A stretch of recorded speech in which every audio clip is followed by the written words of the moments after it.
Hey, this is James from All Hail Internal Combustion.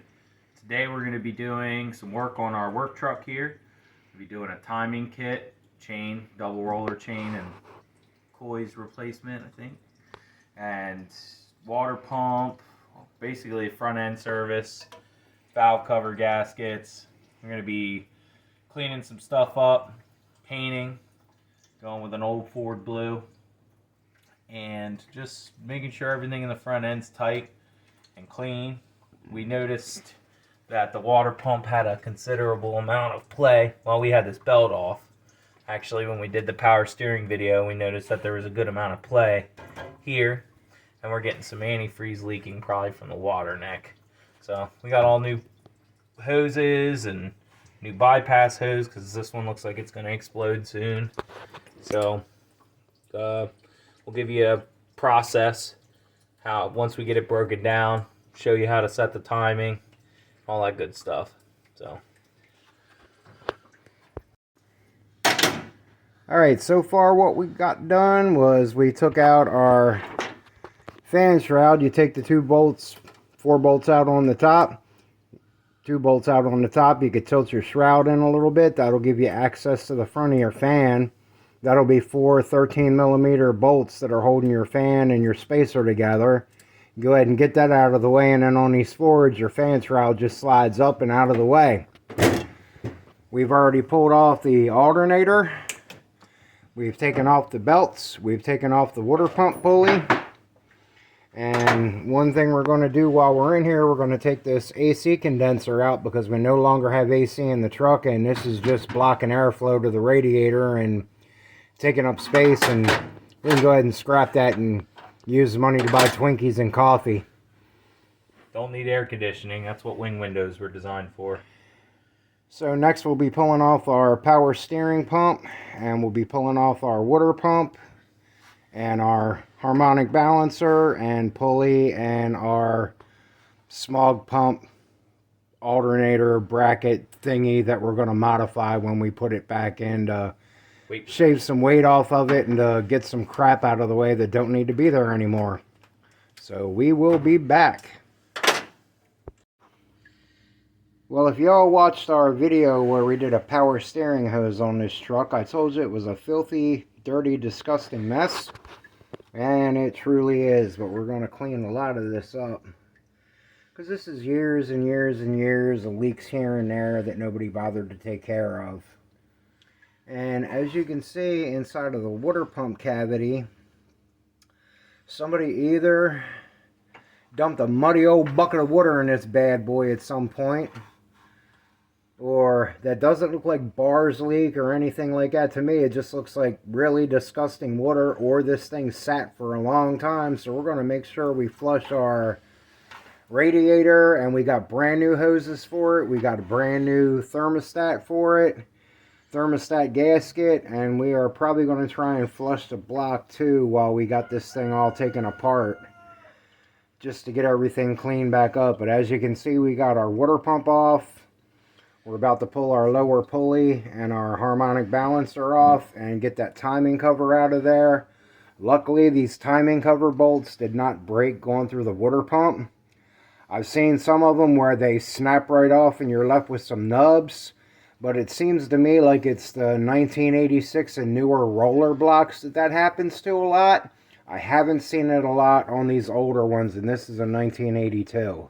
It's also a bonus that there were so many oil leaks, because that could have helped lubricate the bolts and keep them from snapping off. And also another thing we did is we took out the little happy ball over there that was part of the emission system. And we really can't tell. If you shake it, it makes squishy noises. It drained oil out on the ground. And it was actually full of oil, so this might be some kind of a special magic 8-ball that Ford gave us to work with. And we also got our AC condenser out of the way. Ford put some nice 9-foot long bolts in there. And we also got rid of our vent tube for the air cleaner we don't use anymore, and the other stupid box we don't use anymore. So we'll get back at you when we get more apart. And this is a part of the job that really tends to suck. but also tends to be a cool thing once you're done getting all the grease and the oil and everything else off of the parts. So as you can see, we got our timing cover off. We got our power steering bracket there that's already been gassed down and cleaned up. Basically, the best thing you can do is get yourself a couple brushes, a cleaner of your choice. We tend to use gasoline because it's readily available and it's still kind of cheap, I guess. And you just got to get in there and clean everything up. And after we're done cleaning all of our parts, we're going to go ahead and spray them down with carb cleaner, give them a light scuffing, hit them with a coat of primer, hit them with some paint. But we'll be back when we get to that point. And a side note, this is a great job for any young enthusiasts that are working around, want to get involved in working on cars. This is what I started out at 4 or 5 years old, cleaning car parts up. Yep. Just if you love your kids, make them wear gloves. That's all I got to say about that. I guess I'm not loved. You're old now and beat up. Okay, so this is the timing chain. We got the timing cover removed on our nasty, greasy 302. And as you can see, she was absolutely due for the timing chain change. Tight on that side, loose on that side. We probably lost, God, I'd have to say maybe 10, 12 degrees of timing because of the chain being that loose. But we got a Cloy's double roller going in there. So we're going to get this nasty mess cleaned up and get to where we're getting. So we spent about 25-30 minutes here with a pan of gasoline, coffee can of gasoline, scrubbing. Get all the slime and the sludge and the muck off the motor. This is just like this is how you clean it the first time, with some gasoline and get most of the muck off. And then once you get all this stuff out of here, you know, it's nice to be able to just wipe it down or hit it with some brake clean is a good way to do a final clean on everything. So got all the munge off, and it looked like the front main seal was leaking. It was cracked in multiple spots.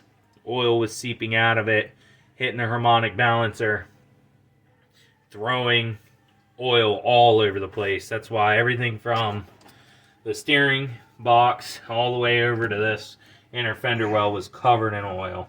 So there was no real signs of that happening when we bought the truck, but we, you know, we're pretty sure that there was a lot of timing slack and that the water pump was making noise. So we knew we needed to get in here and do some preventative maintenance before this thing left me sit on the side of the road. So preventative maintenance is always good. It's better to be preventative than not to do anything at all. And you know, this truck has a little bit of neglect, but thank God it doesn't have a lot of miles on it. So here we have the harmonic balancer. You can see this rubber hanging out here. This is fairly normal here, but see how there's some missing here. When you turn over to the back, this rubber started to pull out of here.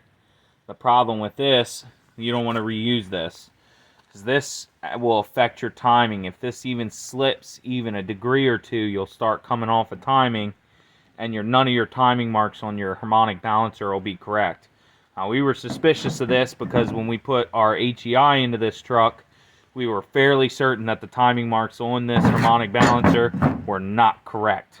So this is definitely evidence of that. And another thing, if you continue to run a harmonic balancer that looks like this outer ring will separate and come off of this hub, and it can pulley, it can hit your oil pan, it can hit your timing cover, and it can do a lot of damage. So anytime you see anything like this, I realize it sucks to have to buy new parts when you weren't planning on it, but go buy a new part. Alright, so that's our modified alternator. Bolts on down here. That small pump used to bolt on up there. Just cut it square out. This ear was sitting up here. A little bit of weight reduction, a couple pounds. It's more of a slim down look, so we don't have so much bulk bolted onto the motor. I left a little circle there for some structure, but the heater hose will still sit there. So we'll get this cleaned up and put in primer. And as you can see, some of our other parts that we cleaned up, we're finally starting to put in primer. It's and there's our timing cover. Upon cleaning it, we noticed there's a lot of pitting here and the water passages here and the main water passages on either side. Luckily we have a spare cover around if we decide that this isn't going to work, but we're going to clean these gasket surfaces up and see how much surface we actually have for the gasket to mate up, and we'll make a decision after that. Fronts are perfect. Well, maybe not perfect. There's some pitting in here too. So we're going to have to make a decision if we want to take the chance with this timing cover or use our spare. Alright, well, we're to the point now where we're cleaning up our timing cover, and one thing I like to use, if you guys happen to have an air compressor, all you need is a straight grinder, an air grinder, and these things are called roll-lock discs. They're made by 3M, but you can get them from other companies now. I usually keep the white ones and the yellow ones on hand. I forget what the grid is, but the white is safe for aluminum, the yellow is safe for steel and cast iron, and these things do a really good job of cleaning your gasket surfaces off after you scrape the big chunks of gasket away. This gives it a nice finish that you can just go ahead and put your gaskets on with. So we'll show you what kind of a happy job it does. It's fast too.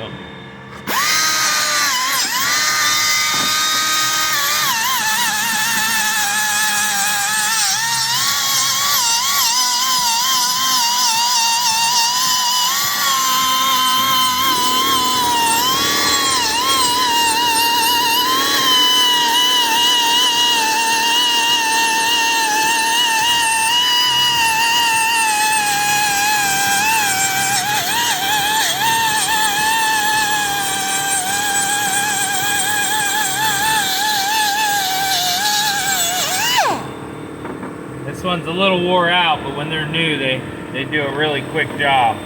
And I bought like 3 of the white ones and 3 of the yellow ones probably 10 years ago, and these are still the ones that I have from 10 years ago, and I've done a lot of work with them. So as you can see, it leaves a really good finish. And if you guys don't have an air compressor, you can also use electric electric grinder that they sell at Harbor Freight. I don't know how much they are because I pretty much use air for all that stuff, but you can also put these roll-lock fittings into a regular electric grinder and it'll work good for you. So that's just another tip to make life easier. Wanted to take a quick second to show you the valve cover that we pulled off the engine. It had a lot of peeled paint on it. It really wasn't that hard to strip down and clean up. But we stripped it all the way down to bare metal, scuffed it down real quick with sandpaper. There's the other one for comparison. 15 minutes with a grinder, with a wire wheel. Yep, so we cleaned this one up with a wire wheel, got it down to bare metal, scuffed it down real quick with some sandpaper, hit it with a coat of engine primer, and then hit it with 3 coats of the old Ford light blue.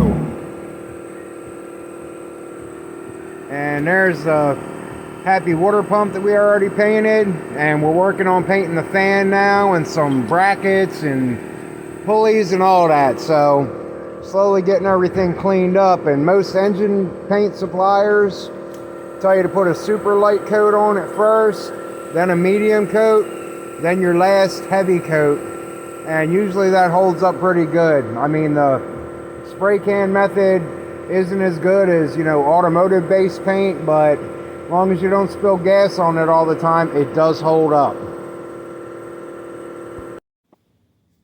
Alright, today we're going to show you how we fix our cork gaskets to our valve covers. I find a pin or a bolt or something that fits in this hole pretty tight. It also fits through the gasket hole. So first you take your gasket sealer, you put a nice thin coat on this guy. You want to make sure that you mock it up first to make sure that you have it sitting the right way. So you just put a light coat of gasket sealer on there like this. You don't want a whole lot squeezing out or anything. You just want it to bond to the valve cover. The cork will take care of sealing the valve cover to the motor.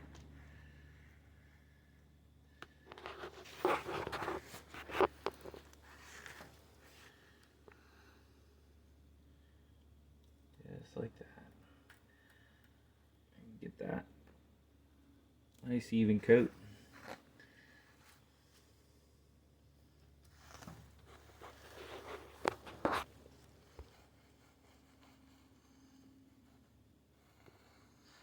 I didn't mention before that you want to have a nice flat area the size of the valve cover to do this on.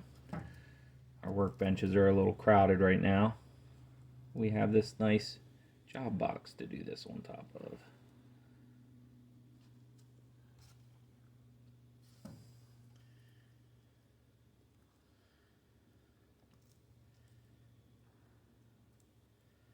Now remember, you don't need to get it on those little ears. They're going to stick out beyond the valve cover anyway.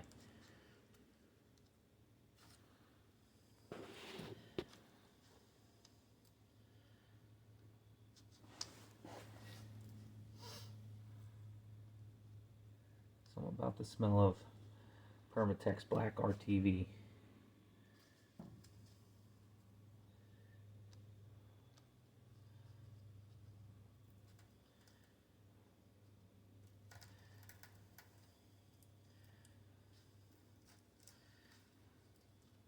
Now, Ultra Black, Permatex Ultra Black is super oil resistant and has some heat resistance to it, but it's mostly for high oil contact areas. It does not hold up to gasoline.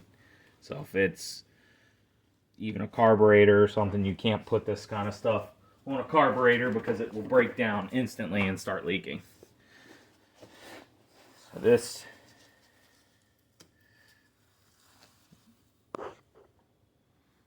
probably start at the bottom. Yep. And these little ears go in here. You shove them in there. Kind of cut groove. Same over here. It's supposed to help keep everything in contact.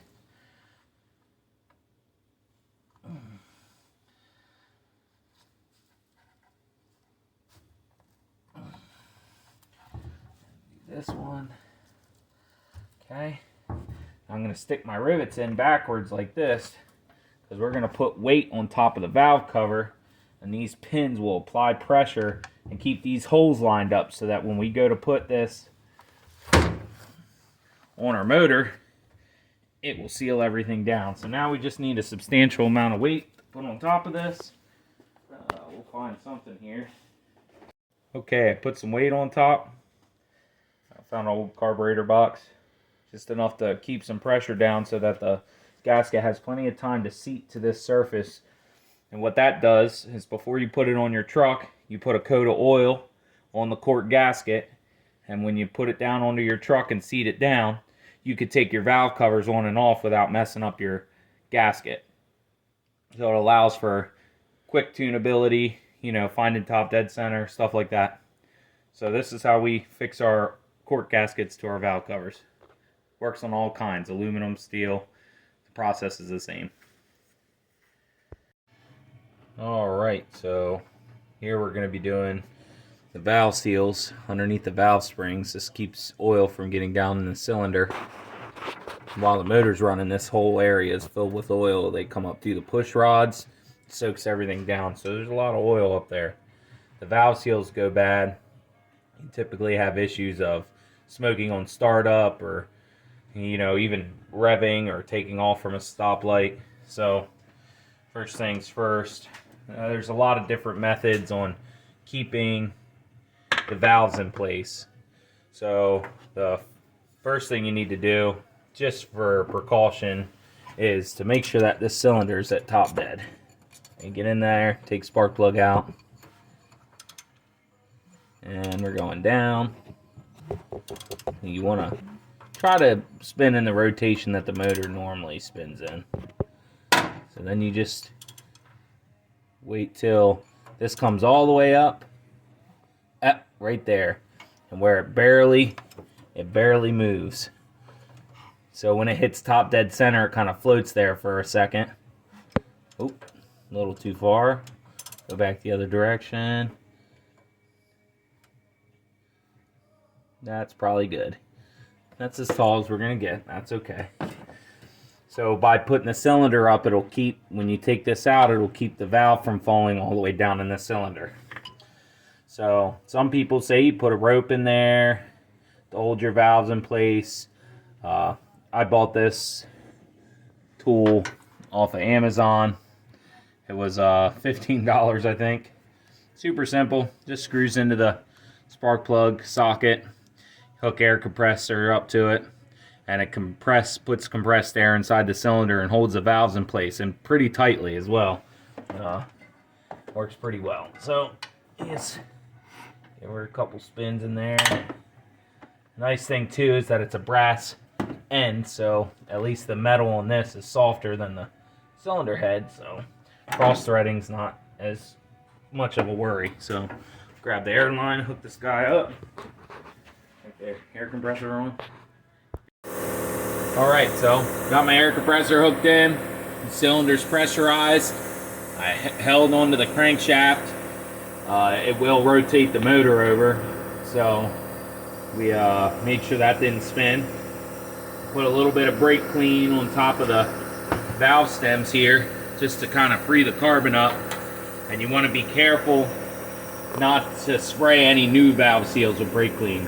So you just take a hammer, you lightly tap around the top of the valve spring like this, and that will free it up. Hopefully knock the carbon loose a little bit. Then you take your valve spring compressor, and you see that they're at different angles.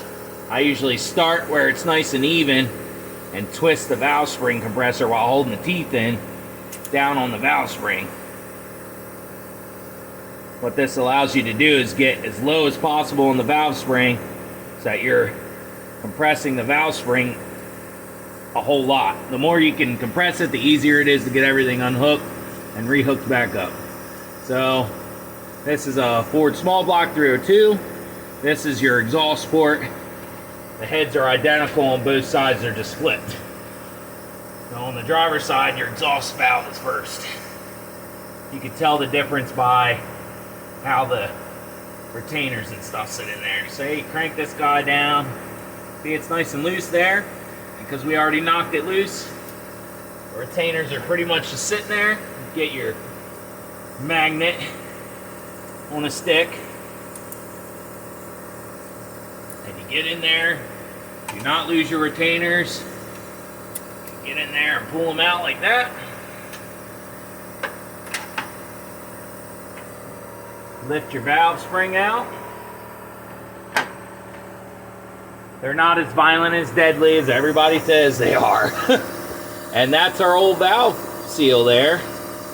And that would be why it was leaking oil, and we had oil valve plugs and smoke. But as you can see, that compression is holding that valve nice and tight. So what we'll do is we'll take some Scotch-Brite and clean the valve stem up, clean the valve spring pad up, clean the push rod out. It's nice and dirty. Make sure that the passage through the center of the rod is clean, and do not mix the push rods up. They need to go right back in the same hole they were in. So you take them one out at a time and clean them, clean everything up, put it back in. So I'm going to go ahead and clean everything, and then we'll get back on reassembly.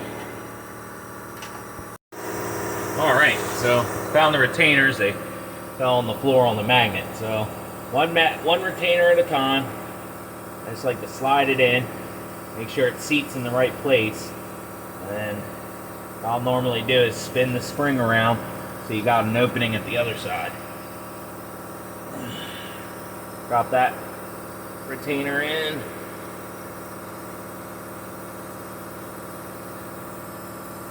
Looks like the other one. There we go. So both of them will seat down in there.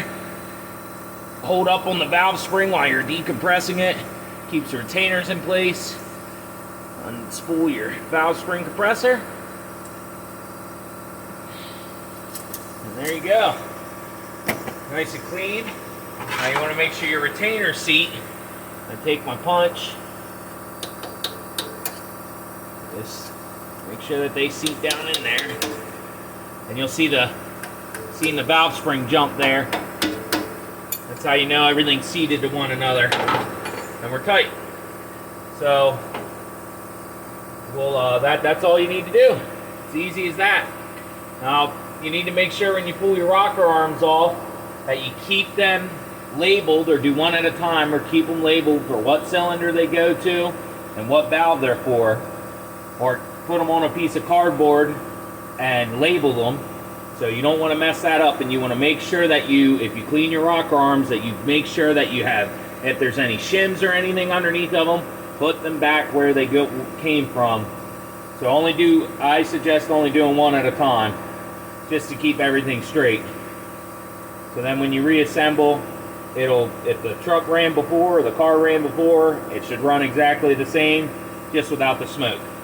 So I will say the intake valves are a little trickier to get undone. This outer sleeve next to the retainers gets stuck to the retainer sometimes, but we can go ahead and pull that apart now.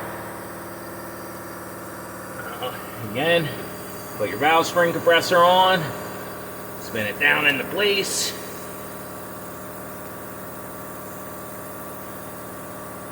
I think I'm going up, not down.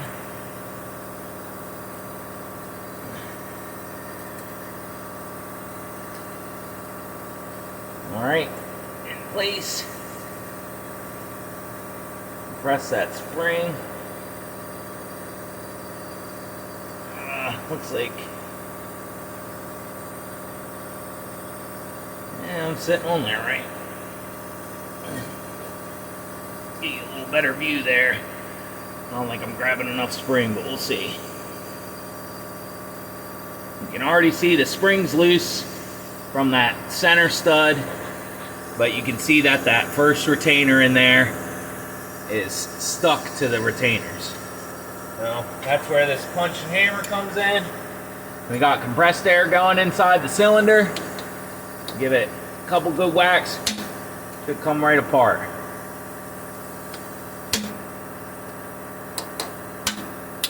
There it goes. Get in there, get your retainers out. Kind of reseated itself.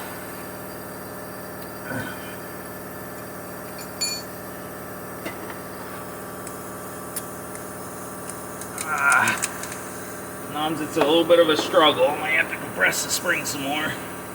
There we go.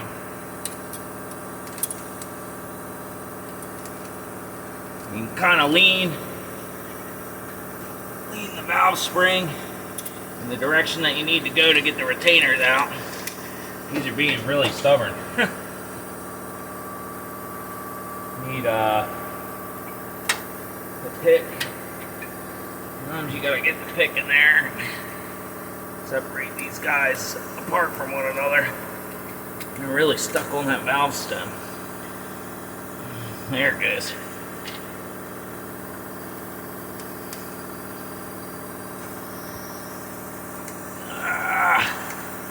Come on. I think the problem here too is I might not have the valve spring compressed enough. And my magnet keeps getting stuck on everything but what I'm trying to remove. There's one retainer. Let's get that other one out of there. There we go. Two retainers. Spring out. And our messed up valve seals in here. You know, you can see that the band around the outsides come loose. And this is supposed to be rubber, and it feels kind of more like plastic. I don't think the intake valve seals were what was leaking, but if you're gonna do it, you just do them all. So we'll clean this one up the exact same way and reassemble, same as the intake side. So stay tuned, we'll be reassembling this motor here shortly.